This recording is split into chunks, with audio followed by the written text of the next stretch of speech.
Ash is absolutely going to crush it and give us tons of nuggets right now on batteries and everything. So Ash, please take it away, brother. Awesome. Well, first of all, good afternoon, everybody. Super happy to be here with you. Sure you haven't all met me yet. I'm Ash. I'm a sales trainer with SolarEdge. Excited to be here talking about batteries with you guys. I hope you guys are as excited as I am. Give me just a second here. Let me get my screen shared so you guys can see what I'm working with here. Can you guys see my screen? All right, phenomenal. All right, so I like to lead everything with a question. Hopefully, as we go along here, this can be more of a conversation, and I'm not just going to be talking at you for this entire 45 minutes to however long we have.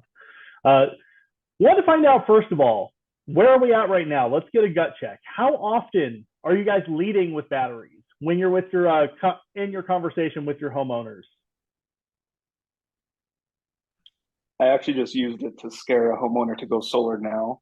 It was, using the battery price. Call me in 2 weeks and cost another 15, 16 grand. So that's one way to talk about batteries in the initial consultation.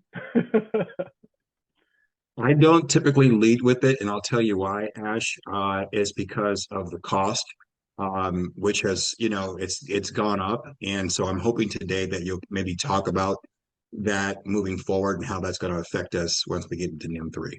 Yeah, absolutely. We're going to talk about it a little. Anybody else? Anybody out there leading with batteries? Or if you're not leading with batteries today, what's getting in the way of leading with them? I've heard price already. I'm seeing some solid nods. Availability. Availability. Okay. So I've been having some trouble getting some batteries too. Yeah. Definitely the cost. Got it. So it sounds like cost is a big kind of pain point for a lot of us out there. That's all right. We're going to talk about that a little bit as we continue forward today. One thing that I wanted to share with you guys, if we didn't have the confidence that people are interested in batteries, though, wanted to share this survey with you. Of smart energy devices, when Energy Sage did a poll, 74% of people polled were interested in batteries. So the interest is definitely out there. A lot of times with batteries, especially if you're in a NEM 3 market, it's digging down into the customer's motivations and finding out, doing a really good needs analysis and asking great questions to find out exactly what they need so you can tee it up in the right way. Wanted to ask you guys, what sort of questions are you asking as you're going through your needs analysis with your customers?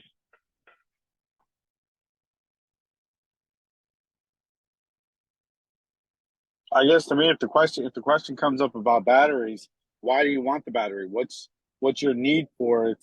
You looking to go full on, or you looking to just put on a few things on that battery? Yeah, absolutely. Finding out if the customer brings up batteries, what are they looking to do with their battery? Love it. Vivian, I think you were talking to us too, but you were on mute. I think most customers do want batteries until they look at the price. Got it. So most customers are interested in the battery until we show it the price. That's kind of that add-on. Got it. So yeah, just asking those really great exploratory questions as we move into talking through batteries. Before we even get into batteries, finding out what the best solutions for the customer are. So where are we at in our solar exploration? Tell me what excites you about looking into solar. What smart energy solutions are you looking for in the next 5 years? Is the customer looking to add like an EV? Are they looking to add other smart energy devices as they move forward? These can be some questions that can tee you up on what the number one solution is going to be for that customer. Something that I wanted to pass by you guys is a sales strategy today, because it sounds like, correct me if I'm wrong, when we're going into a consultation, what we're doing is we're showing the customer kind of the price of the system without the battery, and then we're showing them what it would cost if they went with the battery as well. Is that accurate? That's, I would say it's accurate. And the reason being, Ash, again, is because the culture of renewable energy and solar, it's changing, right? Especially for us in California. And so, the whole idea is for consumers to save money, right? And in most cases, there's a negative savings when you add battery storage. So there's a reason why we've been doing that. Got it. So For me, like when you're bringing up the battery as a secondary, it's kind of like asking for an extended warranty. It can turn the customer off on it because the customer's already got a price in mind that they're looking to pay for their solar system. And then you're adding an additional amount after they've already gotten used to that price. And completely understand where you're coming from, Dana, that customers are looking for that maximum savings moving forward. But also, I think that sometimes when looking at the valuation, there are some other considerations with that as well. Not sure how many of you are in California, but how many of you have experienced at least one rolling blackout where you've lost power in the past year? I think in just the last couple of weeks up here in San Jose with all these storms, I've probably lost power about 3 times. And just thinking of the peace of mind that I could be getting by having a backup system would pretty much be worth the price for me. But what I wanted to leave with a philosophy for talking to customers moving forward is a good, better, best solution. So the best solution, that's not necessarily throwing every smart energy device and all of the batteries at the customer at once. This is taking the information the customer has given us in the needs assessment, everything that they're interested in. Maybe the customer is interested in whole home backup. They want whole home backup. They're looking to add an EV, so they want an EV charger, everything that would suit that customer's lifestyle. And we start there. Based on what you told me during the needs assessment, this is the best recommendation that I've got. You can think of this as our premium offering. If the customer is in the situation to get everything they need, this is the solution. But in a lot of customer cases, not everybody is going to be able to afford the best solution for them up front. So that's where we start stepping down. Next, we bring it to the better solution. Maybe the better solution, especially for customers that are seeking backup solutions, is bringing it down to just one battery, just something that can back up critical circuits in the event of a blackout. Maybe just one of the smart devices that they potentially want to add moving forward. Then where a lot of customers end up landing to is the good solution. So better is what could be affordable with a couple of the things you want. Good is, hey, you can't get the things you want today, but let's get you a good setup for the future so that we can then add those things that you're looking for in the future. And for that, with the good solution, if we're looking at batteries, I would say the Energy Hub inverter is a good place to start with the good solution. So when we're talking about that add-on, kind of alluded to this earlier, it's kind of like when you're giving the price of the system and then you're giving the price of the battery. It's like buying an electronic and then them asking if you wanted the extended warranty. If you have something that's like, hey, you've got a $35,000 solar system and you can add an $18,000 battery to it if you want to. That's a lot for a customer to digest. That's adding a lot to that system up front. However, when you start breaking these numbers down to the daily cost and what it's actually going to increase their payment by, on average, it equals out to about, over the term, about $2.50 a day, roughly. And I think what you'll find, not in every scenario, but usually what you'll find is for the peace of mind that they can keep the lights on, and also that they can self-consume, especially moving into NEM 3, and be able to eliminate some of those higher rates on times when they're off the grid. A lot of that peace of mind is worth that extra $2.50 a day for that customer. Does this make sense to you guys? Yeah, it makes sense. Awesome. Quick pop quiz for you guys. Which inverter do we use when we're installing a SolarEdge battery? SolarEdge. SolarEdge, I guess. Definitely SolarEdge, but there's a specific SolarEdge that we're using. Well, I heard it from somebody out there. When we're using a SolarEdge battery, we've got to use the Energy Hub inverter. So awesome job. Sounds like you guys are already well in the know here. I have no idea. Setting the customer up for the future too. Hey, these hub inverters are the way to go, especially if you have to step down to the good solution. Now, they have the capability to add batteries. I know that you guys need to install a minimum size system to bring a battery later on. but just wanted to note that these do have the capability to add batteries later on. And it serves as a whole home energy manager with a built-in consumption meter as well. So when you're doing a battery, the hub inverter is the way to go. So here's my recommendation for sales strategy for selling batteries moving forward. Number one, we're going back to that conversation that we had with the good needs analysis with the customer. We find out what they're trying to accomplish by looking at solar.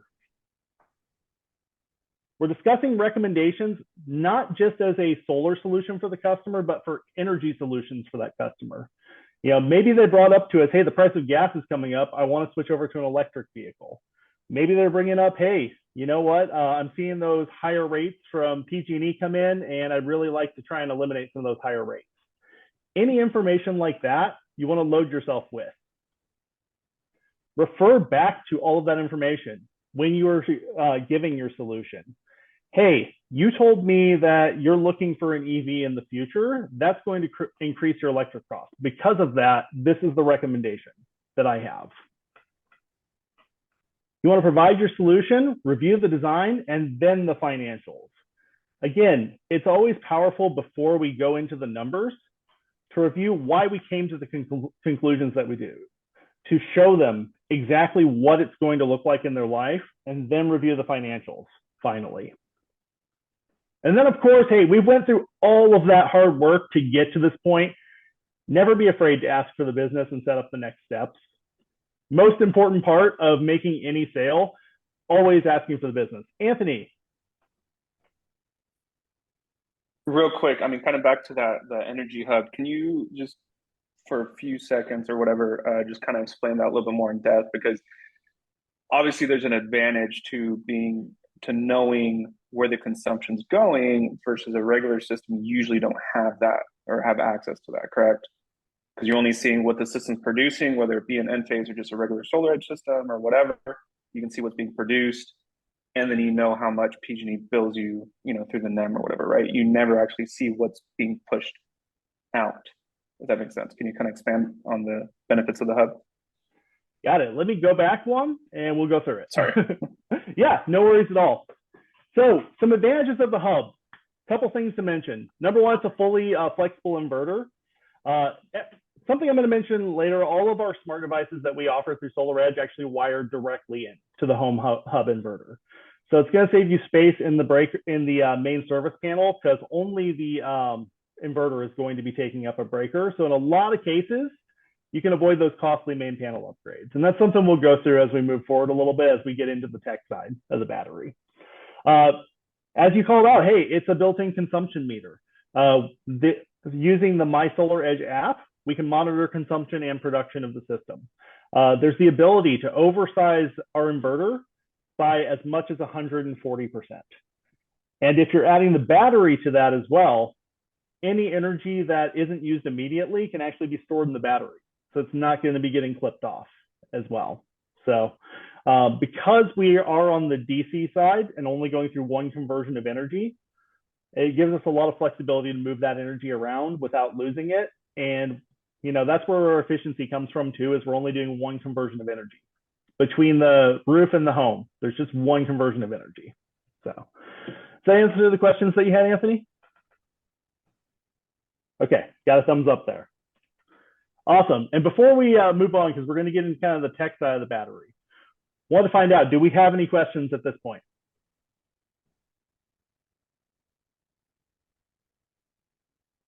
Awesome. No questions are good questions. We'll keep going. So when we're talking about a battery, what is the difference between power and capacity with solar batteries?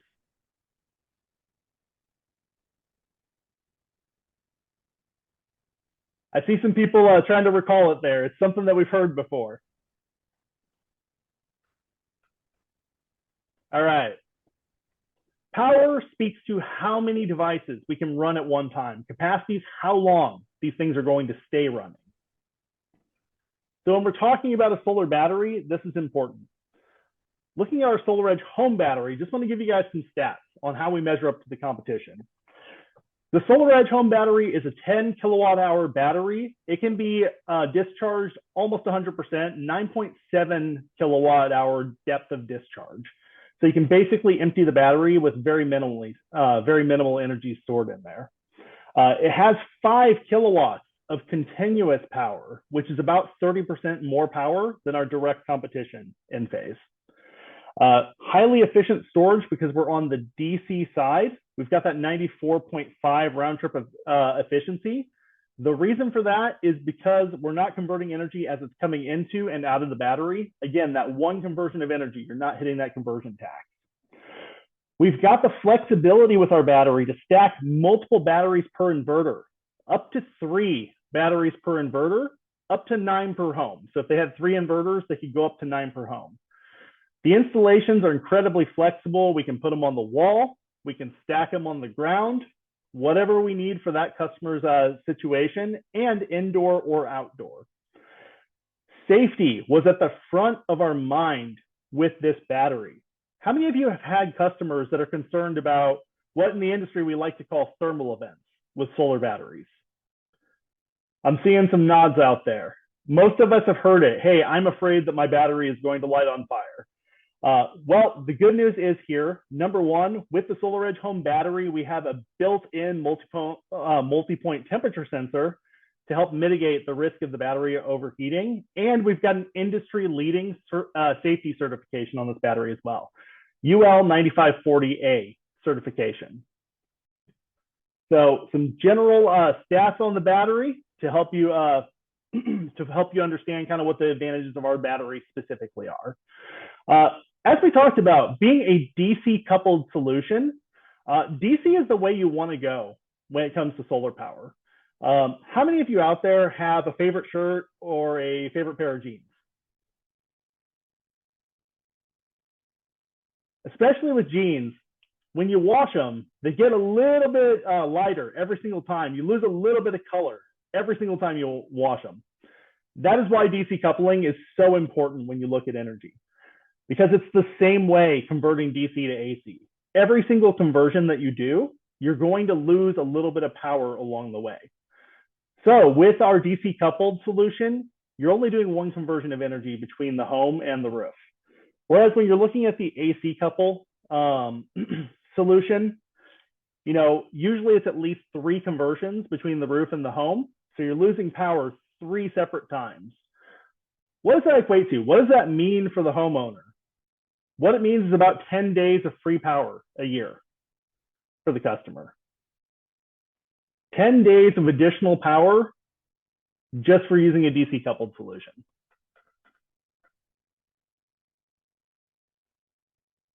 So want to find out, because we talked about this a little bit earlier, how many of you guys have lost deals because of costly main panel upgrades? I'm going to raise my hand because it's definitely happened to me. Absolutely. That can be one of the biggest pain points that we experience in our profession. The great news is with the SolarEdge solution, all of our smart devices are working together and wired directly into the Energy Hub inverter. And so since they're all talking to each other, they all wire into the inverter, the only breaker space that we're taking up in the main service panel is just the inverter's breaker. In a lot of cases, this usually can help you to avoid a costly main panel upgrade. Whereas looking at an AC coupled solution, kind of the difference here is that none of these systems are working together.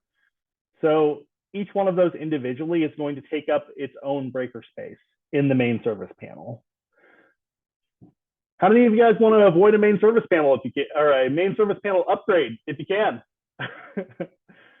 See some waving hands out there. Awesome. Also, another quick quiz here. How many of you guys have already downloaded the My SolarEdge app?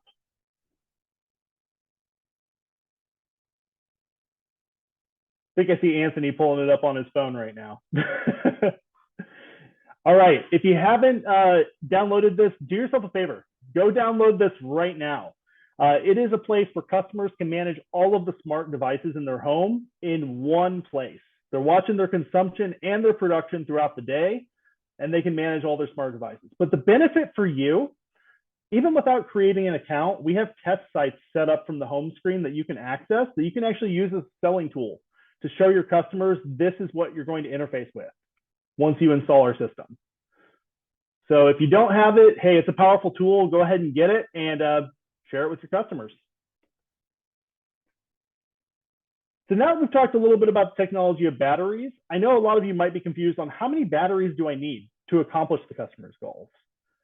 To do that, let's talk about what's a large load versus a small load in the house. Does anybody have an example of a large or small load? Small load would be maybe Okay. lights. Oh, go ahead, Yeah, Anthony. light bulbs. Yeah, I was gonna say that, light bulbs. Okay, lights for a small load. What do you think would be a large load? AC, water heater. Water pump. AC, pumps, water heaters. Yeah, absolutely. So depending on what the customer wants to back up is going to change what battery solution we need to put for that customer. One way that you can relate this to the customer is the cell phone analogy. It really helps customers understand because every homeowner has a cell phone. They understand what is going on with their cell phone. All batteries function the same about our cell phone battery. Think about if you're using your phone only to make phone calls versus if you're using it to stream video for a few hours. How does that affect your battery life?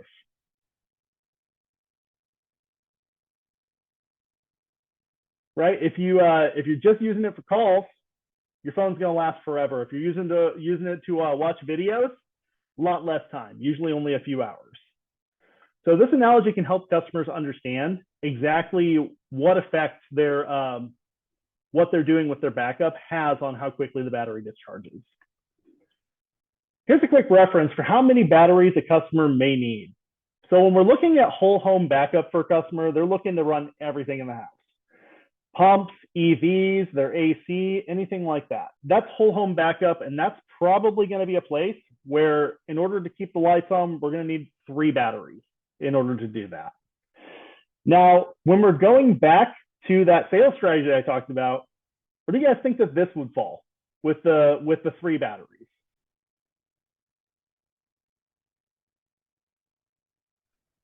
If they're concerned with blackouts. Yeah, absolutely. Blackouts. So this would be the best solution for the customer. This would be kind of the premium offering when they tell you, hey, I want to back up my whole home. This is the whole solution that they're asking for.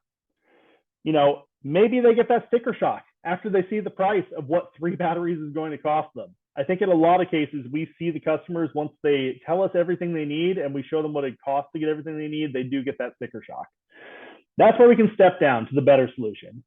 Hey, well, you know, we can keep most of that running in your home and, you know, we can keep all of your critical small loads running and maybe 1 heavy load with just 2 batteries. So that's your better solution.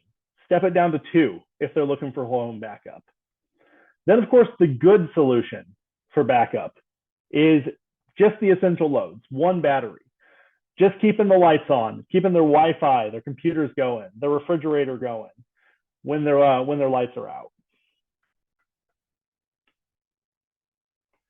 So just to recap, some of the advantages of the SolarEdge battery over the competition. 30% more power because we're a DC coupled solution with a 5 kilowatt continuous power that's going to help you back up not only more devices, but also larger devices. Up to 6% more stored power for longer outage protection. There's a 10-year warranty. This is something that we haven't talked about yet, but 10-year warranty with the SolarEdge home battery. One of the important things here with the 10-year warranty is there's no added conditions, which means that you can charge and discharge the battery as many times as you want, especially in markets with NEM 3 coming up. Why do you think that would be important? Or anybody that has time of use? Demand charges. Exactly, because you're going to be charging and discharging that battery every day. You don't want your warranty to limit you with cycles when you're going to be charging and discharging that battery every day. So that is something that our warranty offers that we haven't seen from the competition. Stackability, hey, up to 3 per inverter, up to 9 per home. There's flexibility with the Energy Hub inverter to add batteries now when you initially meet the customer, or later on down the line. Also, we can use more of that power. So something with AC coupled solutions and with microinverters specifically, they're limited at a panel level on how much power they can produce.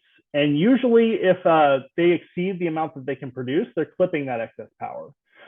Oversizing our systems up to 140%, that power should be clipped logically, but with the SolarEdge home battery, since it's on the DC side of the conversion, we can actually transfer that clip power back to the battery to use later. So use more of the panel that more of the power rather that your panels generate with the SolarEdge home battery. Got a couple of customer scenarios with you guys. Want to see how you guys would handle these. All right, scenario one here. Homeowner hasn't experienced a blackout, but his parents were part of the extended Texas blackout in 2021.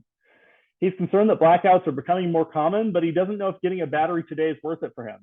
He thinks he may wait until blackouts become more frequent, or he may consider a portable generator to prepare for emergencies. So questions with this homeowner. What option would you recommend for him? And is there a reason that going with a battery today would be beneficial for this homeowner? Where is he located? Is this California? Let's put him in Texas since his parents are there. Okay, because California's not going to have a choice. He's going to have to. California, he needs a battery because NEM 3 is coming up. Yeah. All right, let's say he's not in California for this one.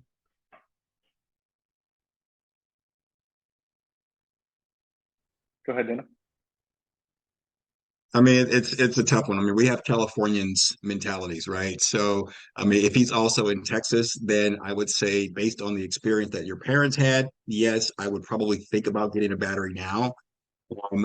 Doing it today versus doing it later, I want to hear from you about that because I'm hoping that the cost of the batteries are going to come down based on demand, right? So the higher the demand, going to drive the cost down. And so that's kind of a tough one for me to answer. No worries. A lot of here in Texas, when we had that power outage, we had a lot of snow and ice, and unless the panels worked through 6 inches of snow, they probably wouldn't have worked anyhow. But would have been nice to have the batteries for the several days it was down, if for how long we could have ran off that. Yeah, absolutely. So a couple things to call out with this particular homeowner. Number one, hey, he's talking about having a generator, using a generator for his backup power. So one of the hangups of generators is that they're powered by fuel or natural gas, typically, which means it's a resource that you have to have on hand in the result of a blackout. Also, hey, I don't know if you guys have been around a generator for an extended amount of time. Usually pretty noisy too. Noisy, they smell bad, just in general. They kind of get in the way. So if he's thinking about backup power, then battery is going to be the way to go because he's going to have it available when he needs it without thinking about it. Another thing to talk about here is taking advantage of the highest ITC by adding that to his initial system cost. So being able to take advantage of the addition of that battery and getting that back on the tax credit would be something to call out. See, and Ashe, I go back to that whole conversation Dana has. I'm here in Florida, so people always tell me, I can get a generator for a couple grand, where you're going to throw a battery at me for 10, 15,000. You know what I mean? So, and we only lose power a couple days, if that, or a few hours in some areas. So, to me, it's combating that conversation of, this is the difference between the battery and the generator, but here's the cost as well, and having that conversation with them. Yeah. So it can be a hard conversation to have for sure. And I'm definitely sensitive to that. The only things I would call out with that is, hey, that generator, it's not going to be a one-time expense. Generators require regular maintenance as well to keep them in good running shape. You're going to have to keep gas on hand. If they're not having that many outages, they probably won't have to replace the gas frequently. But during an extended outage, if it does happen, they have to be refilling that gas regularly. One of the biggest selling strategies for a solar battery is, with this, it's going to just sit on their wall and it's going to power their home when the power is out. It's kind of a no frills, going to work solution. You don't have to do anything to make it work. Also, something to bring up too is with our inverter, there's actually dark start capability. So if power goes out for multiple days, it's able to start from zero and actually start the system, even if everything is fully drained. Dana. I think Anthony was first, but since you called me, just back to Jeffrey's point, if in areas that have a lot of snow, so they have 4 feet of snow, so the panels are not producing any power at all, the battery is not going to charge up if the panels are not producing in the snow areas. Got it. So, right? If there's 4 feet of snow on the roof, yeah, I'll call that out for you 100%. If 4 feet of snow is remaining on the roof, solar's not going to get through that. Now, typically there's some heat and usually snow kind of melts off the roof. So there can be an area where like the panels will keep producing, but hey, in those extreme winter storms can happen for sure. Anthony. Well, kind of to the point of the generator versus battery. So one of my first deals in North Carolina, which North Carolina obviously experiences lots of storms and things like that. They actually wanted the battery. We sold them 20 kilowatts of battery, but they wanted the battery because they had a generator. They had this crazy 2-week storm situation to where, electricity was off, all that stuff. And they had to get gas for the generator, and they weren't able to drive to the location, to the gas station. Or no, they were able to drive to the gas station. They had to cross the bridge, go to the gas station, fill up the tank, or fill up some gas tanks, and they couldn't make it back home because the bridge had actually flooded over during the storm. So they were kind of stuck there for like 4 to 6 hours or so. And so she's like, no, I need a battery over a generator. So just kind of those emergency situations, it is it's a huge advantage to have that battery. And then even then, like, yeah, sure, a snowstorm's coming and experience blackouts and things like that. That's where I assume you can kind of set the battery to like storage mode, to where it's just storing as much as it possibly can. So during those times where there's maybe a few hours or a few days with snow stacked up or whatever, at least you have some energy during that time, even if it's not producing. Absolutely. And that's a great point, Anthony. Our battery actually comes equipped with a weather guard feature that you can activate that sees storms coming and can charge the battery quickly in the event. So what it does is it actually pulls from the grid as well to get that battery full before the storm hits. So that's a good point there. Good time to point out a feature too. And one more thing I put over with batteries over generators is you're going to hit those situations where the storm is bad enough. Sometimes the gas stations are closed or you can't get to them, like Anthony called out. Sun's always open for business. All right, one more scenario, team, and then we'll take whatever questions we've got. Scenario 2, this homeowner had a misconception about solar. She thought when the power went out, she'd have power without a battery. She opted to find out about the battery, but had the sticker shock with the price. Her family was hoping for relief from increasing outages in the area, but batteries don't seem like a feasible option. One battery is thousands of dollars and won't power the whole home, is kind of her reaction. So, number one, what option would you recommend for this homeowner? And what are some talking points to help support that conversation?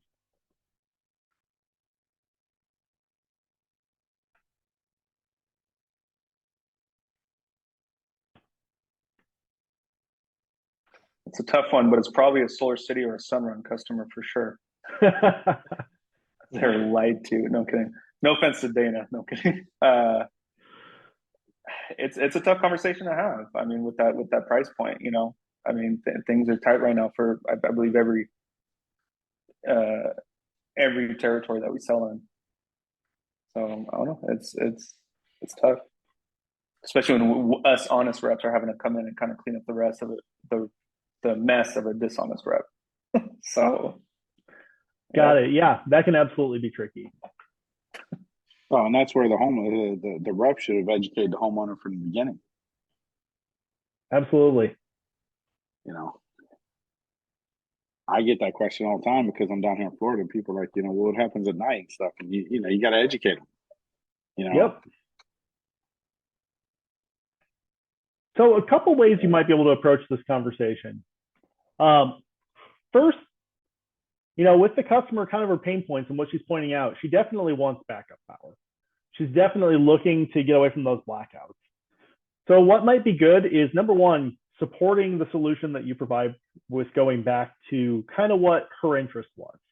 Hey, you're looking into this to provide that backup power for you. But then rather than kind of focusing in on the thousands of dollars for the battery, bringing it down to what that daily and monthly cost looks like. Hey, I know it looks like a lot up front, but if I told you you could pay $2.50 a day to have the peace of mind that your power wouldn't go out, how does that sound to you? And a lot of customers are going to react a lot more favorably to, hey, it's $2.50 a day, than, hey, it's an $18,000 add-on to the price of your system. Not to mention, hey, she's going to get that 30% off of the price of the battery as well. So adding that onto the system, she's going to be able to benefit even more from the tax credit. Awesome, team. And depending on the, go ahead. No, go ahead, Anthony. I'll say depending on the area too, if it's a blackout zone, then they may have some sort of S-chip rebate available as well that they can potentially apply for. Yeah, absolutely. Not only that, there's some places that have battery incentives, but also some markets offer demand response. So they can actually get a kickback for providing power to the grid by discharging from the battery too. Some markets have that. So a couple things to look into if you run into a customer like this. So awesome. Well, just wanted to reassure you that we do have a lot of resources for you guys to check out on batteries to help you sell more batteries, including an estimator tool. Was going to show that off today. It looks like they're doing some updates on it. So feel free to go in and play around with it. But basically how it functions is you can input how many batteries or you input what devices the customer wants to run in the home in the event of a blackout and how many hours they're looking to run it for. It'll give you an estimate of how many batteries they would need in order to suit their needs with that. We've got some home selling tools, and I'm going to make this easy for you guys. If you guys want access to all of these selling tools and more, including interactive live training sessions, a monthly newsletter, and kitchen table selling tools, grab your cell phone real quick, scan this QR code, and join the Sales Elite. All of this is being offered to you by SolarEdge for free, and would love to see you guys in some of those training sessions moving forward.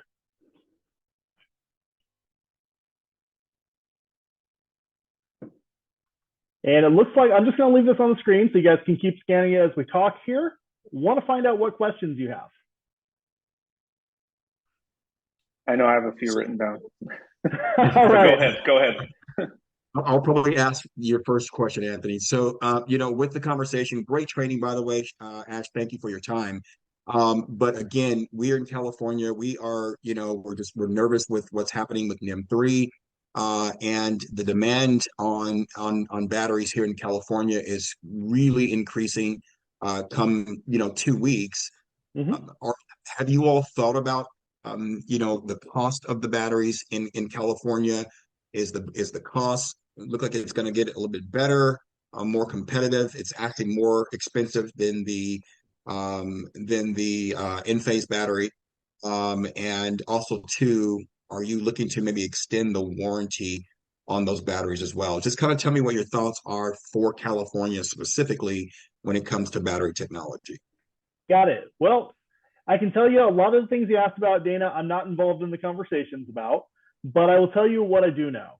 Number one, hey, we have relentlessly been talking about NEM 3.0. We have been doing trainings all over the place on NEM 3.0. And, as far as like pricing, I don't have a lot of exposure to what's going on that front, but I know that we have come up with some solutions to help ease, battery sales in California. I know that we're working with Powur on some of those solutions as well. So yes, definitely something that's top of mind for us.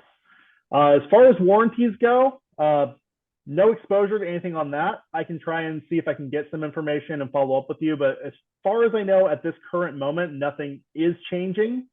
But we've still got that 10-year all-inclusive that, especially in NEM 3. you need it because you're going to be discharging on a daily basis. Extending a warranty to 15 years, if you're limiting the number of cycles in the California market, it's not going to matter because you're going to outrun those cycles by the end of the 15 years. So what you want is unlimited cycles for sure. Gotcha. Thank you so much. Of course. I'll go next. So you can kind of expand on the NPU thing because I mean we train all our reps to factor in additional costs to take care of an NPU if you run into one. But what's been killing us has been the relocations lately. Because the utilities 3x3 rule, and they're like, "Hey, there's a gas meter in the way." It's like, well, yeah, you idiots put the gas meter there, so why are you making us move the NPU over 4 feet? But so can you kind of expand on that? Like give us a scenario almost where you refer to microinverters. I like how we know who you're talking about, but you don't name them. But so like, okay, in this situation, this would need an NPU, but with the SolarEdge system, even with the 2-3 batteries, all that stuff, it wouldn't need an NPU. Can you kind of expand on that a little bit, please? Yeah, of course. So how we're able to avoid NPUs a lot of the time, with the other solution, their systems aren't talking to each other. Each system takes up individual breaker space in the main panel. So a lot of times that's where you run into the issue where you're going to need to replace the main panel. With a SolarEdge system, we got a couple things working to our advantage. Number one, we DC couple and everything wires directly into the Energy Hub inverter. That's the only thing taking up breaker space. Number two, with Powur, you can oversize our inverter by up to 140%. So that allows you to use a smaller size inverter for a larger size system, up to 140%. A lot of times that lets you hit those break-even points that would have usually caused you to take a main panel upgrade. Does that make sense? Does that answer your question?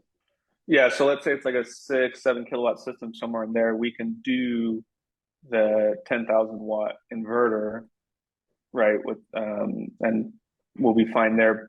And also add 3 batteries. Yes.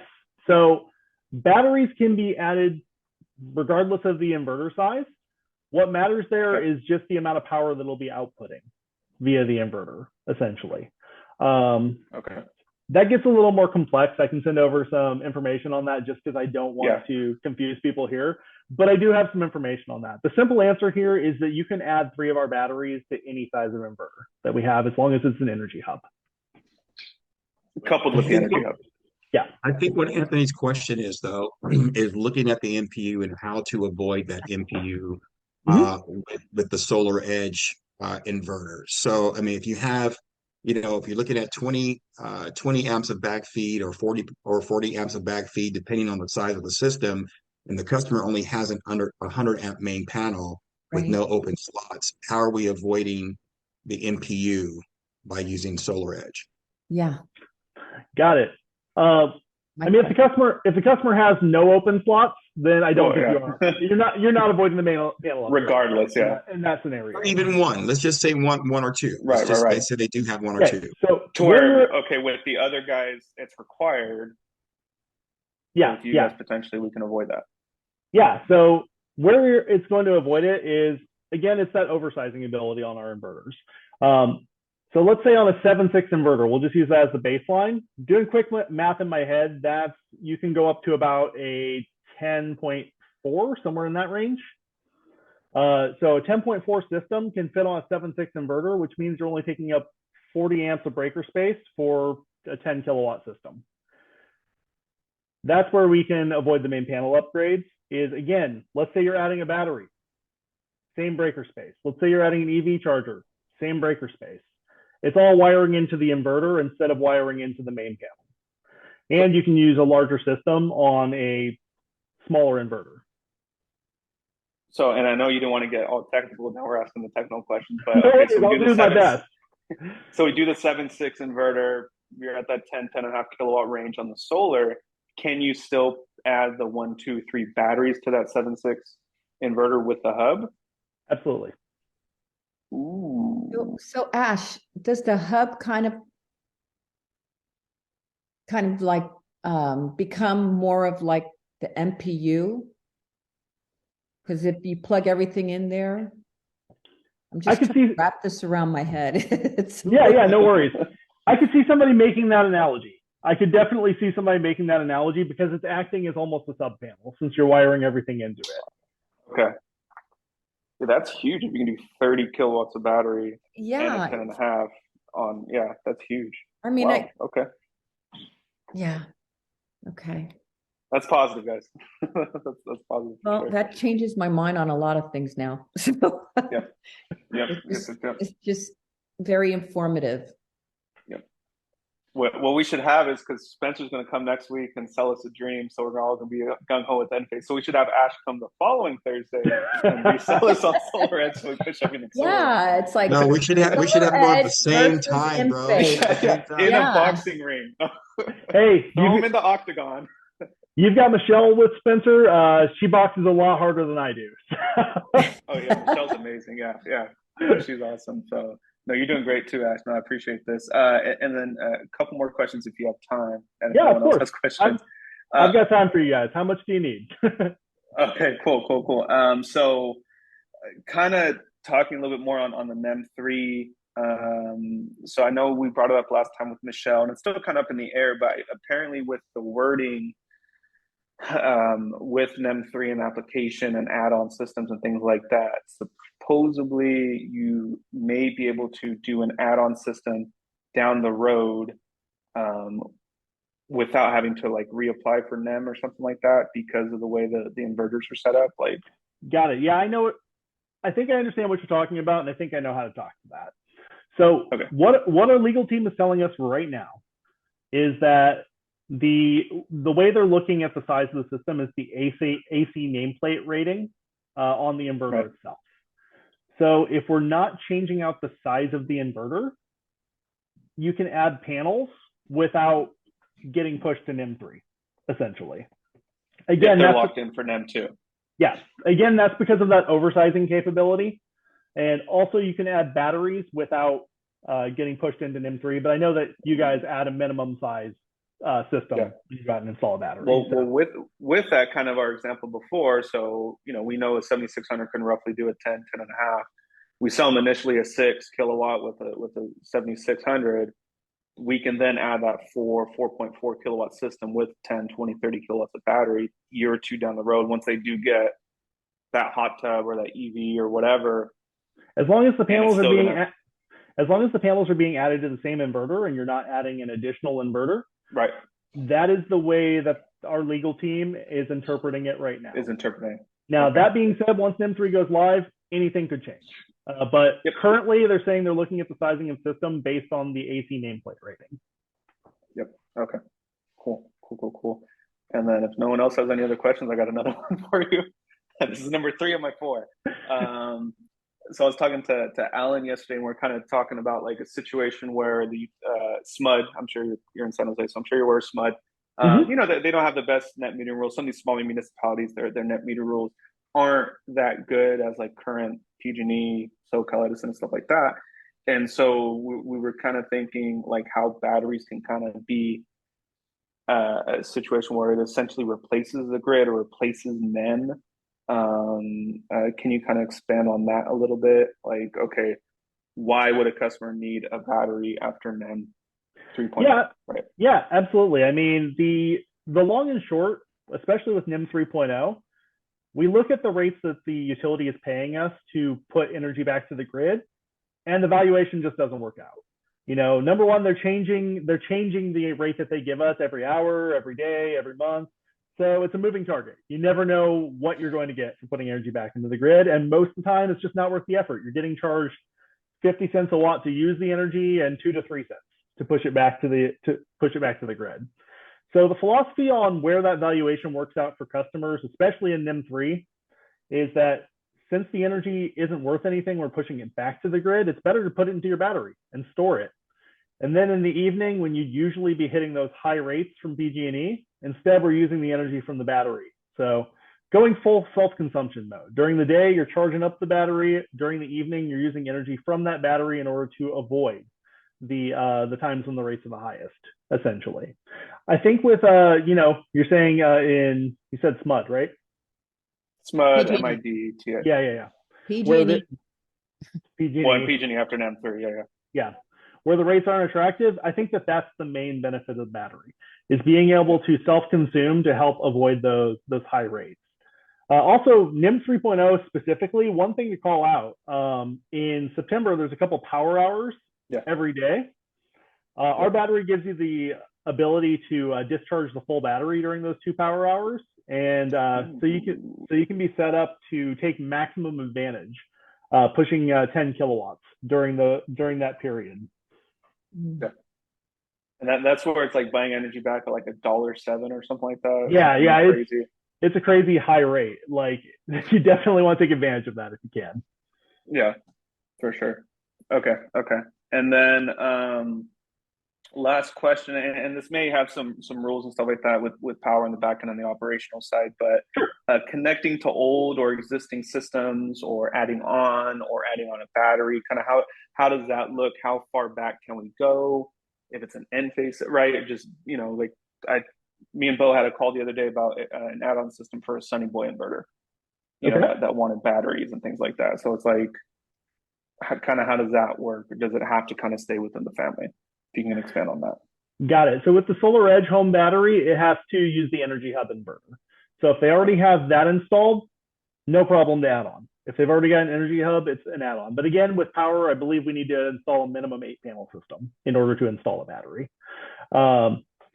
As far as,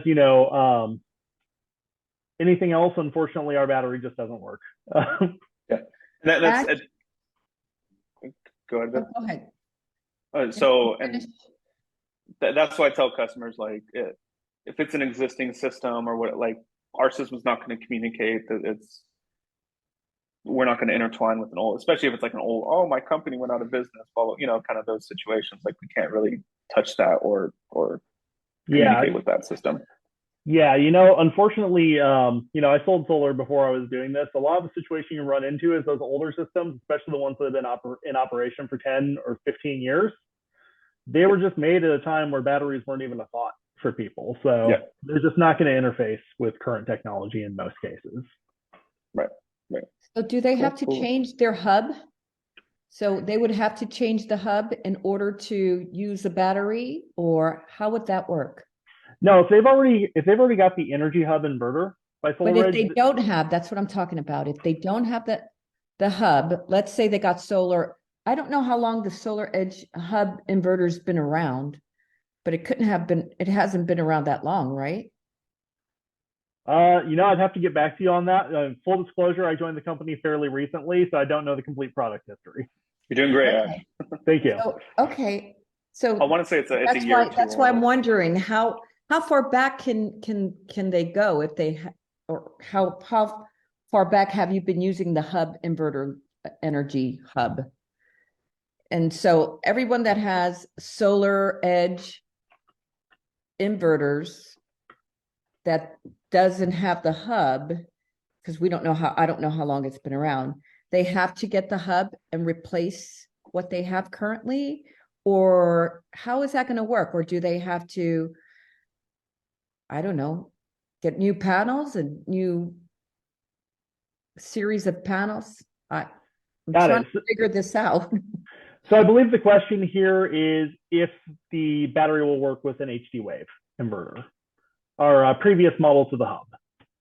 Right. Because, to be honest with you, I don't use SolarEdge products. I haven't. So nothing on you. I've always used the Enphase. So I really don't know much. Ash just grabbed his heart right now. He's like, oh. I know, I'm sorry. No, this is great because, it has come a long ways. I know it's good. But I go with whatever they're installing, and most installers that I've been working with were with, Enphase. So, I don't know much about the SolarEdge. It's something that I'm learning, and I'm curious about this hub thing because batteries, like you said, they haven't been around that long. You didn't need them. But there's a lot of SolarEdge installations out there. So Vivian, I want to get you an exact answer to the question. Okay. Let me get back with you and make sure that I get you the exact correct answer for your question. I believe the answer is they would have to upgrade the inverter, but I want to make sure that that is the correct answer before I give it to you. Okay. Because I meet a lot of people that have SolarEdge, and they've asked about the battery. I can't answer. Got it. Well, we're going to get you an answer. I have a customer here in Ripon that has SolarEdge, and it's not the SolarEdge hub inverter, and they wanted to upgrade, and the installer told them they would have to upgrade the inverter later on if they were to do that, to add the battery. Okay. Again, Dana, I believe so. Let me get an exact answer and get back to you, though. Looks like Jim has a question. Jim, you've got your hand up for a little while there. Yeah, I did. Couple things. Number one, Ash, thank you for what you do. And I have sold SolarEdge a couple 7.6s and 10s. And customers have loved them. I've run through the apps. Apps are actually easier to run than the Enphase on the app. It's really a great app. So have done that. So thank you. Question, I got one for you and then maybe one for Anthony. The one I have is, how long would it take for the battery to pay itself off in your estimation with NEM 3? So with NEM 3, and have to excuse me on trying to do some head math there for a minute, Jim. It's a question I actually haven't been asked, but kind of put it in perspective. Like after NEM 3, the battery is the only way the system's going to pay itself off. Yeah, absolutely. My thing is, well, I'm trying to tell my customers return ROI, return on investment. Okay, so everything you're doing is a return on your investment. 30% federal tax credit, blah, blah, blah. I'm trying to make it seem, like you said financing and keep like that. So my pitch is return on investment. So a lot of times I like to say, okay, well, your battery will take X amount to pay this off or whatever. So, that's something I like to try to give them. Yeah, got it. I would have to, number one, in every customer situation, the ROI is going to be a little different. It's going to entirely depend on what they're already expending for their electricity. Obviously, if they have a crazy high bill, the ROI will be faster. It'll be slower if they have a smaller bill. So it's a little hard to give exact numbers on that. But I will say, hey, the solution here is after NEM 3. It's the only way you're going to get an ROI because it's just not paying off at all to push energy to the grid. You're just not getting enough back from net metering to make it worthwhile. So don't have an exact numbers answer for you, but unfortunately in the new NEM world, that is kind of the answer. It's the only way to get an ROI. No, that totally makes sense. So, and then this might be for Anthony or Dana or whoever. When we sold Enphase batteries, we kind of put a little buffer in our adders. Do we have to put a little bit of buffer for the SolarEdge batteries? Does anybody know? I want to say our current pricing just with batteries, whether it's SolarEdge or Enphase, I think there is a buffer, $1,000, $1,200 or whatever, and that is meant for like engineering, additional permit costs, things like that. But anything that isn't used obviously does kind of go into your margins. So yeah, and then they do advise whenever using a battery or pressing a battery in your system to add an MPU, which I advise to do that with every deal anyways. So kind of keep that in mind. But yeah, there is $800, $1,200 in every battery, I think, pricing wise. Just kind of play with. Okay, thanks, Anthony. Yep. Awesome. Well, if there's no other questions, I want to take a moment to thank all of you guys for all your awesome questions, your insights. Happy to be here. Hey, Ash, you got a second? Yeah, of course. Yeah. No, I do have a question. On your end, as far as batteries concerned, it's my opinion that every house in America should have solar plus battery. I think every house in America should have that. And that would relieve the grid, and that would take care of a whole lot of our problems. But we know that that's not going to happen. But that is the ideal. I believe that is the ideal situation. And what makes it harder to sell too is like the battery has to be replaced like every 10 years. How long does that battery actually last? I know the warranty is 10 years. Say if you're using it every day and discharging it every day, you do have unlimited cycles. So how long do you think that battery would last using it every day, discharging it every day? Anytime you're talking about a lithium ion battery, we've got 10 years is the manufacturer warranty. So a lot of times that's how the manufacturer, and Ours is 70% efficiency within 10 years. So shouldn't drop below 70% efficiency within 10 years, or 70% charge capacity rather. So anytime you're talking about a lithium ion battery, it's what happens after that 10-year period is the charge capacity is going to start degrading. So as far as the average life of the battery, it's hard to speak to that. Some could last just the 10 years, some could last much longer. I think that in the EV market, we're seeing a lot of that currently, where some customers are needing to replace their battery and some, are lasting forever. So it's a little hard to talk to exactly how long those batteries are going to last, but Right. But that's another thing that just kind of makes it a harder sell.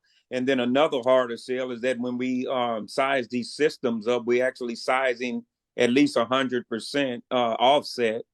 And then you have to add the battery to that offset. And this is what's going to become difficult. And don't think that we're reaming you either. You're getting reamed, but these are all real questions that we're going to have to deal with. We're looking kind of, if you can answer, you can. If you can't, we'll try to find answers someplace else. So we're not reaming you. And if you can't answer everything, we're not holding that against you either, because these are legitimate questions. But if you have to offset 100% and then add another 15, 16,000 K battery to that is just a really, really tough sell, to a blue collar worker.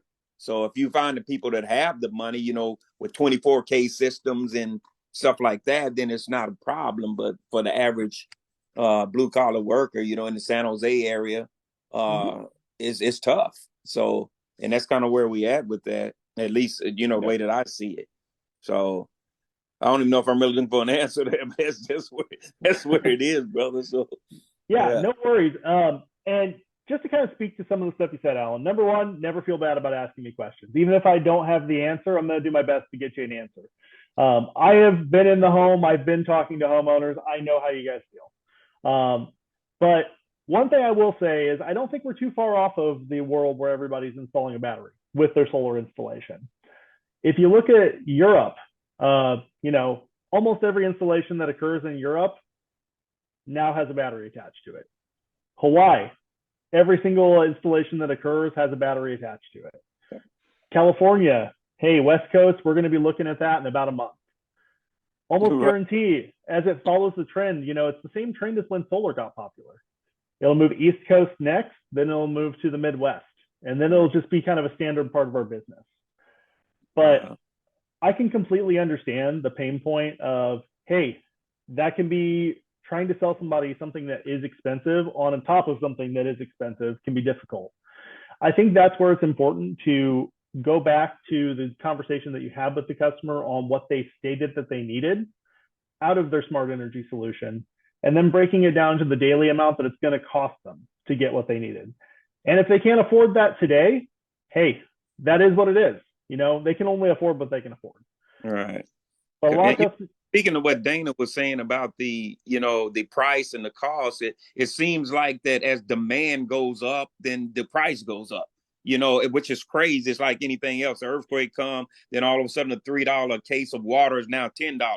And it's looked like that's already what's happening, because I'm looking at the numbers in Powur, in our adder section, and these numbers just keep going up and up and up and up, to it's like, oh my God, the bigger the demand, look like the higher the price. I know you can't do anything about that, but that's exactly look like what's going on.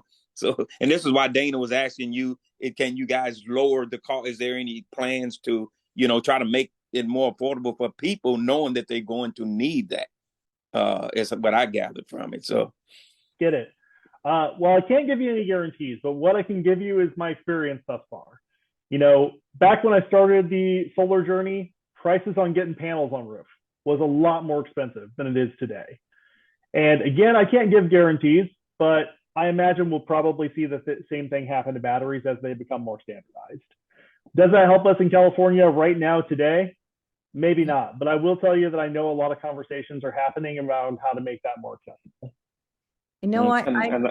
I had a lot of customers who waited. They wanted to wait for the batteries to get cheaper, but they haven't gotten cheaper. Or, the warranties are still 10 years. So that ROI is a big concern. Got it.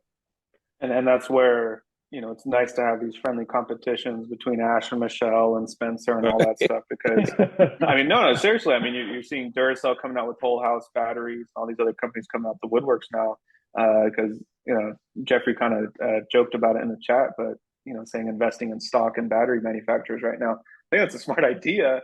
But, with these companies competing, that should bring technology quality up and then also price down. So, but like Ash said, nothing immediate.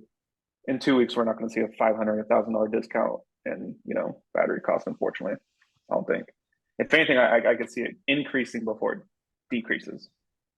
Which, it does increase your security, knowing that you're ready for anything. But if you're in an area that doesn't have a lot of blackouts, it's still hard to even sell that. So well, with them, anything. Even if you have a gas powered generator, if there's an earthquake or something, that filling station is not going to be open. Or if they have a blackout, they need electricity to be able to pump the gas. So that's not going to work either. So it's a big catch-22. So solar plus battery does make the most sense, but trying to get people to understand that is going to be the challenge. That it's might cost you a little bit more, but it's worth your security. You're completely secured right now.